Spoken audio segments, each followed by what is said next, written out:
Today's Coal Kid story is hot, literally. Meet Daisy, the dragon with hiccups, and flames.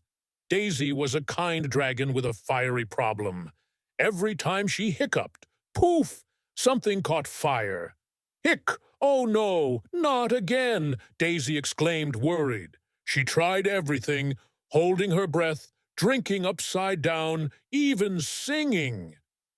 La! Hoik! Daisy sang off-key, followed by a burst of fire. But nothing worked. Follow Coal Kids for part 2.